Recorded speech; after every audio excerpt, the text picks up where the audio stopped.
हाँ, तो प्यारे बच्चे गुड मॉर्निंग। उम्मीद करता हूँ आप सब अच्छे होंगे और स्वस्थ होंगे।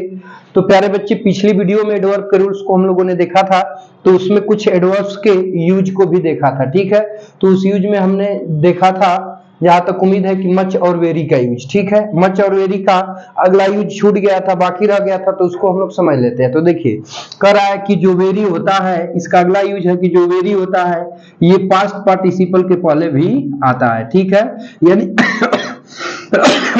पास्ट पार्टिसिपल का प्रयोग नाउन के रूप में किया हो तो उस दशा में उसके पहले वेरी आएगा। ठीक है, इसका दूसरा रूल है कि अगर कहीं पर पास्ट पार्टिसिपल लिखा हो उसके बाद नाउन लिखा हो तो पास्ट पार्टिसिपल के पहले वेरी का प्रयोग किया जाएगा। तो अब देखिए कह रहा है कि आई एम प्लीज्ड, मैं खुश हूं। आई एम प्लीज्ड, मैं खुश हूं। तो ये आपका क्या है प्यारे बच्चे? तो वर्ब की थर्ड फॉर्म है। वर्ब की थर्ड फॉर्म है तो क्या हुआ? Past participle. और जब पास्ट पार्टिसिपल हो गया तो उस दशा में यहाँ पर किसका प्रयोग होना चाहिए? वेरी का। और जबकि लगाया क्या है? मच। तो अभी गलत है, जब इसको सही करेंगे तो कुछ करेंगे नहीं, मच को हटा देंगे और इसकी जगह प्यारे बच्चे क्या कर लेंगे? वेरी, और यहाँ प्लीज को उतार देंगे तो आपका वाक्य सही हो जाएगा। समझ आई बातचीत? अब देखिए कह रहा है कि he is a much tired child, वह एक बहुत थका हुआ बच्चा है। ठीक है, तो प्यारे बच्चे ध्यान से समझिएगा, ये टायर्ड क्या है? आपकी वर्ब की थर्ड फॉर्म है, और जब वर्ब की थर्ड फॉर्म है तो पास्ट पार्टिसिपल हो गया, और चाइल्ड आपका क्या है प्यारे बच्चे? नाउन है। क्या है? नाउन है। तो अब यहाँ पे ये नाउन दिया है, यहाँ पे पास्ट पार्टिसिपल दिया है, तो इसके पहले क्या आना चाहिए? वेरी। और जबकि यहाँ लगाया क्या है? मच। तो अभी गलत है, और जब इसको सही करोगे ना प्यारे बच्चे तो कुछ करोगे नहीं। अब यहाँ पर मच की जगह क्या लगा दोगे? वेरी, तब जाके आपका वाक्य क्या हो जाएगा? सही हो जाएगा। समझ आई बातचीत? चलिए ठीक, नोट कर लो, तो फिर बातचीत को आगे बढ़ाते हैं। हाँ, तो प्यारे बच्चे ध्यान दीजिएगा, अब हम लोग आगे बढ़ते हैं। तो आगे बढ़ेंगे तो देखिए अगला रूल क्या है, ध्यान से समझिएगा। तो अगले रूल में कह रहा है कि देखिए एक चीज और है प्यारे बच्चे, देखिए येट हो गया और ये आपका स्टील हो गया। तो येट माने फिर भी, स्टील माने भी, अभी भी होता है। ठीक है, तो दोनों शब्द आपका एडवर्ब ऑफ टाइम है। ठीक है, जिसमें येट का प्रयोग लिखा है कि लास्ट ऑफ सेंटेंस, मतलब वाक्य के अंत में किया जाता है, और स्टील में लिख रहा है कि बिफोर मेन वर्ब, यानी इसका प्रयोग मेन वर्ब के पूर्व किया जाता है। ठीक है, ध्यान दीजिएगा। अब कह रहा है कि ही हैज नॉट येट कम, वह अभी तक नहीं आया है। ठीक है, तो ये आपका क्या है प्यारे बच्चे? मेन वर्ब है, और ये आपका क्या है? एडवर्ब ऑफ टाइम है। तो एडवर्ब ऑफ टाइम जो ये थे, ये कहाँ आता है? तो मेन वर्ब के बाद यानी वाक्य के अंत में आता है। तो इसको पहले लगाया है तो गलत है, और जब इसको सही करेंगे तो कुछ करेंगे नहीं, सीधा सीधा कम को यहाँ लिख देंगे और ये को बाद में डाल देंगे यहाँ पर, तब वाक्य में क्या हो जाएगा? सही हो जाएगा। अगला है कि ही वर्क्स देयर स्टील। तो ये वर्क्स आपका क्या है प्यारे बच्चे? Main verb. ठीक है, और ये आपका क्या है? एडवर्ब ऑफ टाइम है, तो इसका प्रयोग मेन वर्ब के पहले यहाँ होना चाहिए, तब इसको वाक्य के अंत में डाला है तो गलत है, और जब इसको सही करेंगे तो मेन वर्ब से पहले लिख देंगे। तो लिखेंगे तो हो जाएगा कि ही स्टील वर्क्स देयर। ठीक है प्यारे बच्चे, तब आपका वाक्य क्या हो जाएगा? सही हो जाएगा। समझ आई बातचीत? नोट कर लो, तो फिर आगे बढ़ते हैं। हाँ, तो प्यारे बच्चे ध्यान दीजिएगा, अब बातचीत को आगे बढ़ाते हुए अगले रूल की तरफ चलते हैं। तो देखिए ये रूल है हम लोगों का, ध्यान से समझिएगा। क्या कर रहा है कि हार्डली हो या बेयरली है या स्कार्सेली है, इन तीनों का शाब्दिक अर्थ होता है मुश्किल से, या फिर कहना चाहो तो प्यारे बच्चे आप ये भी कह सकते हो कि इनका प्रयोग निगेटिव सेंस में किया जाता है। एक स्टेप और आप बढ़ाना चाहो तो बढ़ा सकते हो कि इनका प्रयोग निगेटिव सेंस में किया जाता है। ठीक है, किस सेंस में?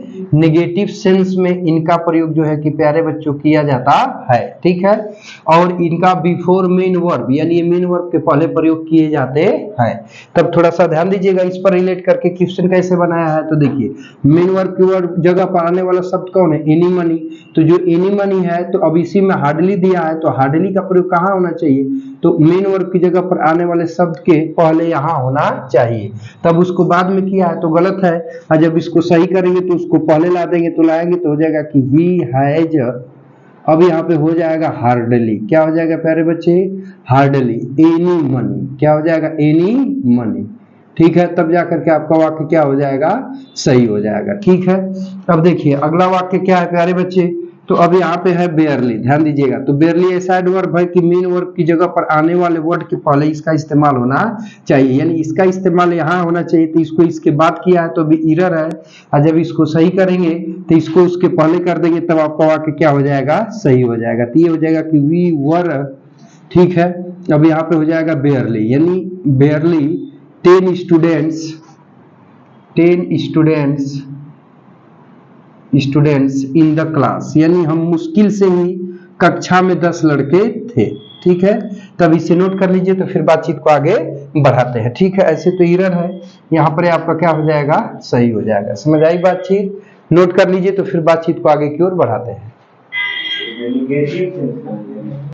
हाँ तो प्यारे बच्चे ध्यान दीजिएगा, अब हम लोग आगे बढ़ेंगे तो हमारी अगली टॉपिक है प्रीपोजिशन, ठीक है, ध्यान से समझिएगा।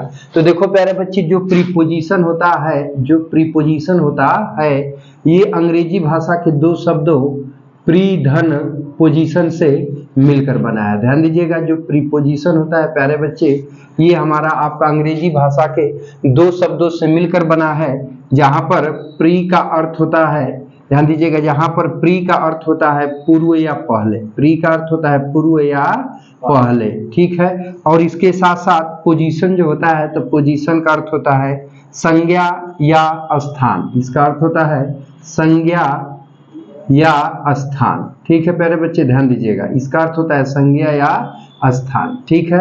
तो अब इसी के आधार पर देखिए, हमने ये बोला बाबू कि प्रीपोजिशन जो वर्ड है वो अंग्रेजी भाषा के दो शब्दों प्री धन पोजीशन से मिलकर बना है, जहां प्री का अर्थ होता है पूर्व या पहले तथा पोजीशन का अर्थ होता है संज्ञा या स्थान। तो इसी के आधार पर इसकी परिभाषा दी जाती है कि वह शब्द जो किसी वाक्य में संज्ञा या सर्वनाम के पूर्व आकर, वह शब्द जो किसी वाक्य में संज्ञा या सर्वनाम के पूर्व आकर उस संज्ञा या सर्वनाम का संबंध वाक्य के किन्हीं अन्य शब्दों से कराता है, वही शब्द आपका प्रीपोजिशन अर्थात संबंध सूचक अव्यय कहलाता है। यानी कहने का तात्पर्य बाबू कि किसी भी वाक्य में क्या होगा कि नाउन प्रोनाउन के पहले आएगा और नाउन प्रोनाउन के पहले आकर वाक्य का संबंधी क्या करेगा, बदल देगा। बात को समझिएगा, तो वही शब्द आपका क्या कहलाएगा, तो प्रीपोजिशन यानी संबंध सूचक अव्यय कहलाएगा, ठीक है। तो ध्यान से समझिएगा, ठीक है। तो फिर आगे बढ़ते हैं, ध्यान दीजिएगा। हाँ तो प्यारे बच्चे अब ध्यान दीजिएगा, थोड़ा सा हम लोग प्रीपोजिशन के एग्जाम्पल को देख लेते हैं, ठीक ना, तो फिर बातचीत को आगे की ओर बढ़ाते हैं। तो देखिए ध्यान से समझिएगा, अभी हम लोगों ने देखा है कि प्रीपोजिशन जो है बाबू वो अंग्रेजी भाषा के दो शब्दों प्री धन पोजीशन से मिलकर बना है, जहां प्री का अर्थ होता है पूर्व या पहले, पोजीशन का अर्थ होता है संज्ञा या स्थान। तो हमने बताया कि इन्हीं दोनों की सहायता से या इन्हीं दोनों के आधार पर प्यारे बच्चे प्रीपोजिशन की परिभाषा बनाई गई थी कि वह शब्द जो किसी वाक्य में संज्ञा या सर्वनाम के पहले आकर उस संज्ञा या सर्वनाम का संबंध वाक्य के किन्हीं अन्य शब्दों से कराता है, वही शब्द आपका प्रीपोजिशन अर्थात संबंध सूचक अव्यय कहलाता है, ठीक है। तो अब ध्यान से समझिएगा, कह रहा है, देखिए अर्थ पे थोड़ा फोकस करिएगा, फोकस करेंगे तभी इसका आइडेंटिफिकेशन भी समझ जाएंगे, इसका महत्व भी वाक्य में कितना होता है वो भी आप समझ जाएंगे। कह रहा है कि the book is the table, किताब मेज है। तो अब बताइए कि भला कोई किताब कभी मेज हो सकती है, बोले नहीं ना हो सकती है। अब ये बताइएगा कि है टेबल आपका क्या है, नाउन है, टेबल आपका क्या है बाबू, नाउन है, ठीक, इतना तो समझ ही रहे हैं ना। तो कह रहा है कि किताब मेज है, तो अब इसका आपसी संबंध कुछ ठीक नहीं है, लेकिन हम क्या कर दे बाबू कि टेबल रूपी नाउन की पहले एक छोटा सा वर्ड लगा दे आन, क्या लगा दे आन। तो अब हो गया कि the book is on the table, अब इसका अर्थ होगा कि किताब मेज पर है। तो अब बोले कि इनका आपसी संबंध बदल गया कि नहीं बदल गया, बदल गया। पहले था कि किताब मेज है, लेकिन अब है कि किताब मेज पर है। तो अब आन जो शब्द है बाबू, अब ये जो है कि टेबल रूपी नाउन के पहले आया है, आकर इसका पूरा सेंस बदल दिया कि नहीं बदल दिया, बदल दिया है। और वो भी आया किसके पहले, नाउन के पहले। तो नाउन के पहले आकर के जब इन दोनों शब्दों का, इन दोनों का आपसी संबंध आपस में बदल दिया, तो ये आन ही आपका क्या कहलाएगा, तो प्रीपोजिशन अर्थात संबंध सूचक अव्यय कहलाएगा। समझ रहे हैं बातचीत ना। अब देखिए कह रहा है कि द बॉय इज द हट, लड़का झोपड़ी है, लड़का झोपड़ी है। तो क्या कभी कोई लड़का झोपड़ी हो सकता है, नहीं हो सकता। तो इसका मतलब कि जो बॉय और झोपड़ी है इन दोनों का आपसी संबंध सही नहीं है, नहीं ना है। लेकिन यहाँ पर जो द हट है प्यारे बच्चे आपका नाउन है, क्या है, नाउन है, ठीक है, ध्यान दीजिएगा। तो लड़का झोपड़ी हो ही नहीं सकता, तो इसका मतलब इन दोनों का आपसी संबंध सही नहीं है। लेकिन अब हम क्या करें कि आप एक छोटा सा वर्ड लगा देते हैं बिहाइंड। क्या लगा देते हैं? बिहाइंड। तो इसका अर्थ हो जाएगा कि लड़का झोपड़ी के पीछे है। ठीक है, तो अब आखिरकार बिहाइंड शब्द हमने कहाँ यूज किया है? तो प्यारे बच्चे हाई झोपड़ी के पहले यानी द हट रूपी नाउन के पहले यूज किया है। तो अब कह रहा है कि लड़का झोपड़ी के पीछे है। अब पहले इसका अर्थ था कि लड़का झोपड़ी है, तो भाई लड़का झोपड़ी है ये कुछ गड़बड़ है, लेकिन कहे कि लड़का झोपड़ी के पीछे है, तब इसका सही सेंस हो गया कि नहीं हो गया? हो गया। तो किस शब्द को लगाने से हुआ? तो बिहाइंड शब्द को, जो कि हट रूपी नाउन के पहले हमने इस्तेमाल किया है। अतः ही बिहाइंड ही आपका प्रीपोजिशन अर्थात संबंध सूचक कव्य कहलाएगा। अब देखिए कह रहा है कि ही केम, वह आया, मी मुझे, वह आया मुझे। देखिए ध्यान दीजिएगा, कह रहा है कि ही केम, वह आया, मी मुझे। ठीक है, तो वह आया मुझे, इसका सेंस परफेक्ट निकल रहा है? नहीं निकल रहा है। इसका मतलब कि ये जो मी है प्यारे बच्चे, ये जो केम रूपी वर्ब है, तो वर्ब के साथ ये जुड़ नहीं पा रहा है। ठीक है, तो अब क्या किया हमने कि इसके पहले एक शब्द लगा दिया टू। क्या लगा दिया? टू। तो कह रहा है कि ही केम टू मी, वह मेरे पास आया। तो बोली कि आपस में जुड़ गया कि नहीं जुड़ गया? जुड़ गया। तो ये बताइए कि मी आपका क्या है प्यारे बच्चे? प्रोनाउन है। क्या है? प्रोनाउन है। तो टू ऐसा वर्ड है जो प्रोनाउन के पहले आकर के क्या किया है कि इन दोनों का आपसी संबंध आपस में बदल दिया है। ठीक है, तो वह शब्द जो नाउन प्रोनाउन के पहले आकर शब्दों के आपसी संबंध को ही बदल दे, वो आपका अपने आप में क्या कहलाता है? प्रीपोजिशन। तो अब यहाँ पर टू आपका क्या कहलाएगा प्यारे बच्चे?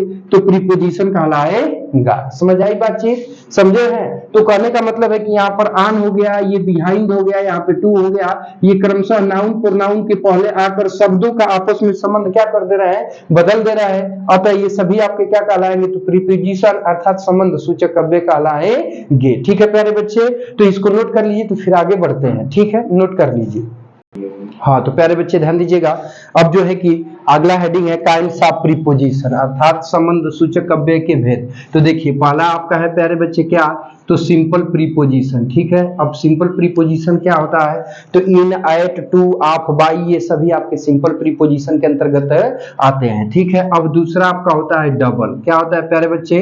Double preposition. ठीक है, तो डबल प्रीपोजिशन के अंतर्गत ध्यान से समझिएगा कौन कौन आएगा? इनटू आएगा, विद इन आएगा, अनटू आएगा, इन फ्रंट ऑफ आएगा, डॉट डॉट ईटीसी, ये डबल प्रीपोजिशन के अंतर्गत आएंगे। अब आपका अगला और तीसरा है कंपाउंड प्रीपोजिशन। ठीक है प्यारे बच्चे, तो कंपाउंड प्रीपोजिशन के अंतर्गत कौन कौन आता है? तो अबाउट हुआ, एबो हुआ, बिफोर हुआ, अमंग हुआ, डॉट डॉट एक्सेट्रा, ये सभी आपके कंपाउंड प्रीपोजिशन के अंतर्गत आते हैं। तीसरा होता है, चौथा होता है प्यारे बच्चे पार्टिसिपल प्रीपोजिशन या पार्टिसिपियल प्रीपोजिशन। ठीक है, तो इसके अंतर्गत मतलब वे प्रीपोजिशन जिनके अंत में आईएनजी जुड़ा होता है वे पार्टिसिपियल होते हैं। ठीक है, जैसे रिगार्डिंग हुआ, कंसर्निंग हुआ, ड्यूरिंग हुआ, डॉट डॉट एक्सेट्रा, ये सभी जो है पार्टिसिपियल प्रीपोजिशन के अंतर्गत आएंगे। चौथा और पांचवा यानी पांचवा अंतिम इसका टाइप है फ्रेज प्रीपोजिशन। ठीक है प्यारे बच्चे, तो फ्रेज प्रीपोजिशन के अंतर्गत करा कि in case of, according to, in order to, in spite of, dot dot etcetera, तो ये सभी आपके किसके अंतर्गत आते हैं? तो फ्रेज प्रीपोजिशन के अंतर्गत आते हैं। ठीक है प्यारे बच्चे, तो इस वीडियो में बस यही तक,